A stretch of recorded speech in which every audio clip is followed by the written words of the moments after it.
Perfect. Well, I guess thank you everyone watching this video for coming to attend. And thank you, Pablo and ComIT, for asking me to provide a little bit of non-COVID related news and information in this crazy world we live in. So I'm here to talk to you today about creating a startup community. My name is Alex Shimla. I'm the program director at Co.Labs. And we have, over the last just over 3 years, built what we consider to be one of the best programs for startups in Canada, and talk to you a little bit about how we did that. So let's back up a little bit. What's Co.Labs? What Co.Labs is a technology startup incubator, and the mandate that we have is that we work with high potential and high performing founders to take their technology from idea to $1 million in ARR in under 3 years with a smart cap table. It's a mouthful. But what does that fundamentally mean? It means we want to focus in and dial in on companies and startups. We want to take them from the very beginning when there's just an idea. We want to nurture them throughout that growth phase, and then really deploy a heavy amount of resources as the companies who find product market fit scale their way to $1 million of revenue. The reason we do this is because these kinds of companies are going to disproportionately affect the talent ecosystem, and we believe represent the greatest long-term growth. So that's why it's there.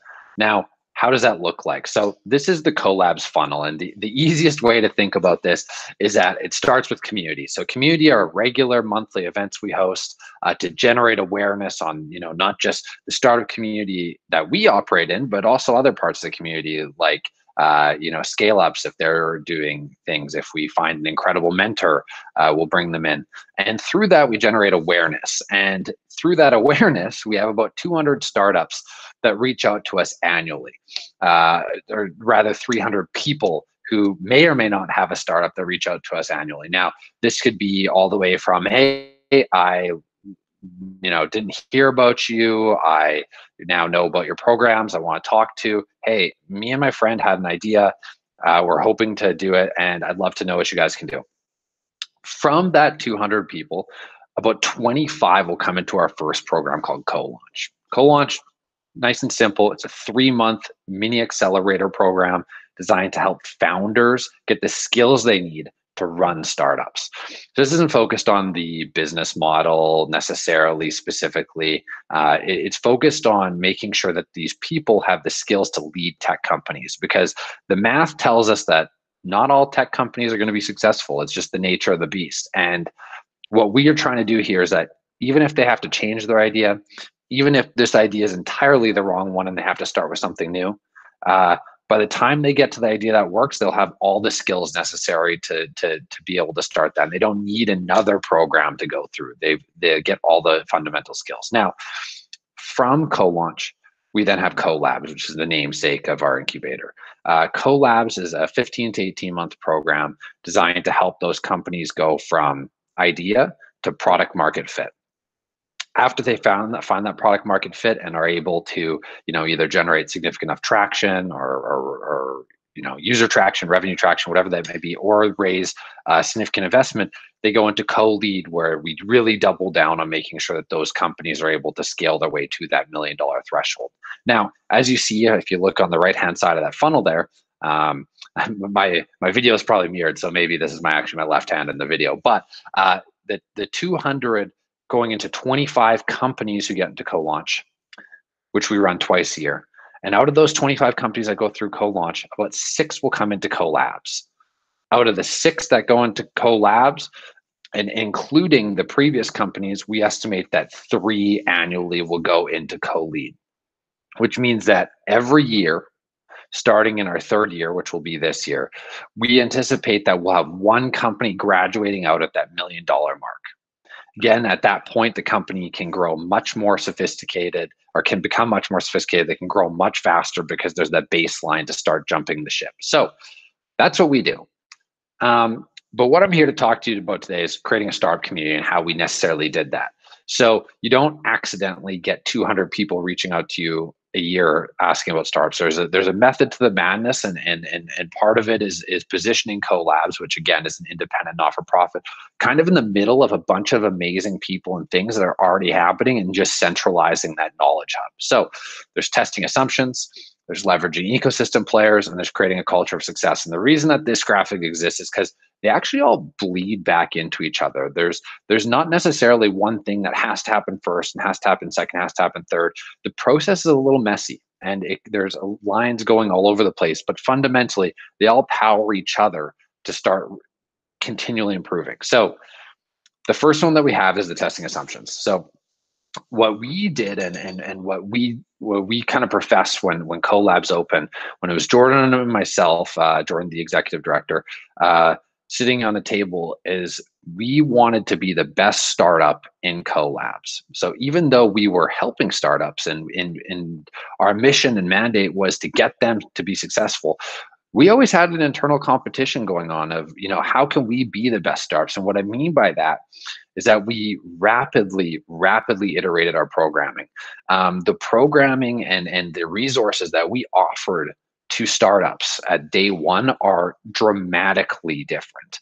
When we first launched, we only had one program called Co.Labs. We very quickly realized that there had to be an earlier funnel for earlier stage founders who weren't able to talk at the same level as some people with product already in market. So that's how Co-Launch was born. And then as those things developed, we realized that there was actually a need for companies who are having even more traction to be able to be introduced to even more sophisticated investors, or to be able to bring their coaches and talent to them as opposed to the other way around. So at no point has the program stood still. At no point have we not measured every single part of our program to be able to loop that back into our development process. And I think it's in the nature, and it should be in the nature of people who serve startups to be like them. It's very easy sometimes to get lost in the noise or to lay back, but for us, it's so important to go in and actively examine our program, examine our companies, have those frequent conversations, talking to customers as we would profess any startup in our ecosystem to be able to serve them the best. Because I think the first key part, and this is kind of why this is the first part that I want to talk about, is that without successful startups, or without startups that are making progress, there is no startup ecosystem. So the first piece of solving this marketplace, this startup marketplace, if you will, is that the startups have to be compelling, not just for us, but for all the other players. Just kind of to the next point here. So the next point is leveraging the actual existing ecosystem. I think that, when we look at what's already happening in the ecosystem, people are doing things all at the same time, and they're all doing a lot of really interesting things. And so what we looked at it is, how can we help kind of centralize all these amazing efforts that are happening, if not actively, passively, and being able to promote. And these are just a fraction of the logos of the companies we work with and that are part of our kind of, ecosystem. But there are the ones that are the most heavily involved, at least to an extent. So when we look at government, look at, bringing in Western Economic Diversification Canada, who's a funder of ours, and Innovation Saskatchewan, as well the Government of Saskatchewan and Innovation Place. We have academia with Innovation Enterprise, Saskatchewan Polytechnic, and University of Saskatchewan. We have the startups and scale-ups with all these amazing tech companies, Seven Shifts, Tiny Eye, Mentor Graphics, Agramatics, Shutterstock, Coconut Software, Vendasta. And what you'll notice there is that those companies are actually on our board of directors.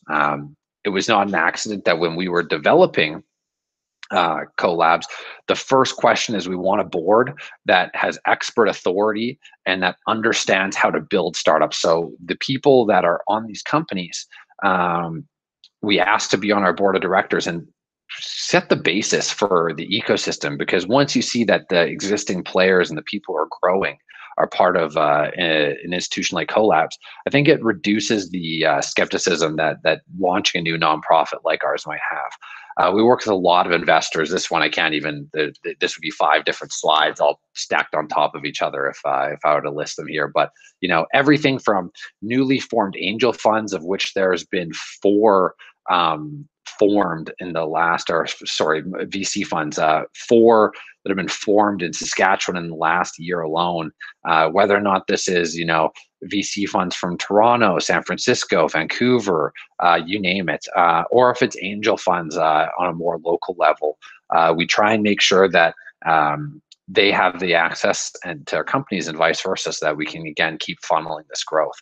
With corporations, again, if this were its own page, this would be 5 slides long. But partnerships like that we have with our corporate incubation program with Co-op, where we're helping them develop some really incredible technologies and bring back some startup mentality back to the home base.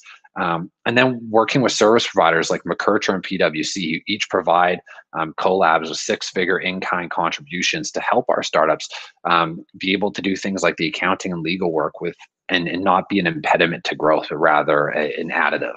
So when you look at all these here, and you look at the basis for the ecosystem, and again, it extends quite a bit further than this.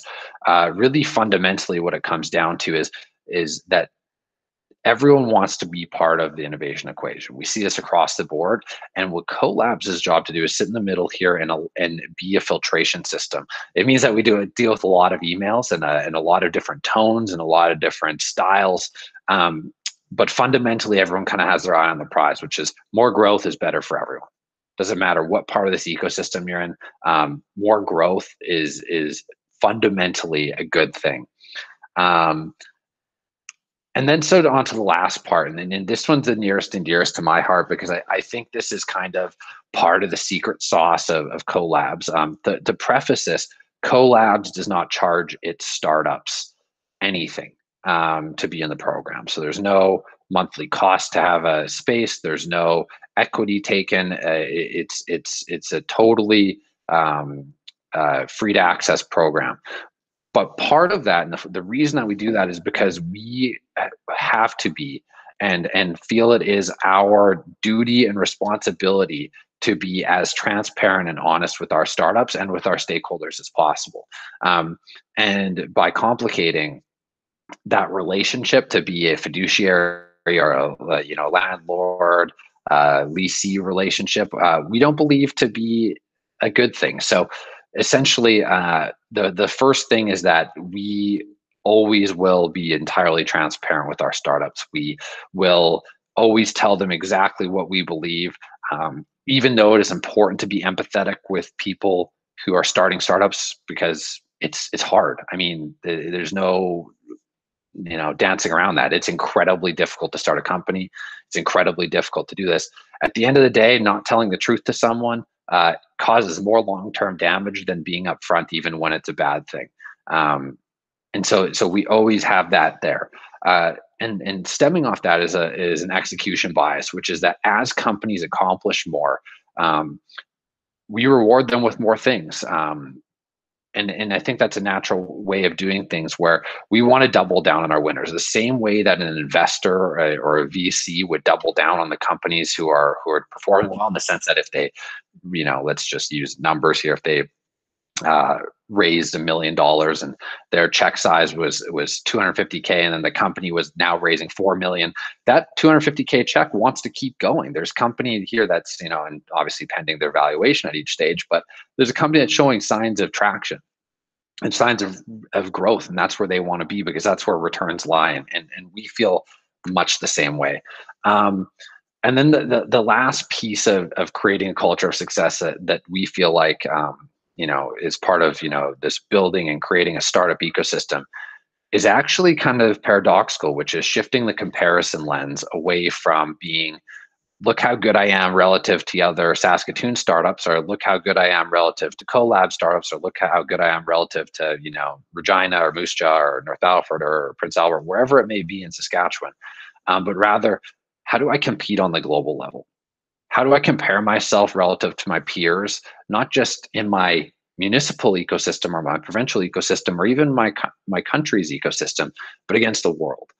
And whether that's us bringing in experts from anywhere in the world, we've had them as far away as Berlin, whether or not that's bringing in top talent or investors from all the biggest and best regions across the world, whether or not it's us sending our startups, our talent, and not just at a Co.Labs level, I'm talking at an ecosystem level here, out to go work somewhere else, or to go to school somewhere else, wherever it is, the net benefit of doing that outweighs any sort of insular attitude we can have, simply because in order to have a startup ecosystem, in order to create one, in order to sustain it, the bar has to be high. And the only way to do that is to measure yourself against the market, not against, your personal market or your local market. So all those things combined, we feel like contribute to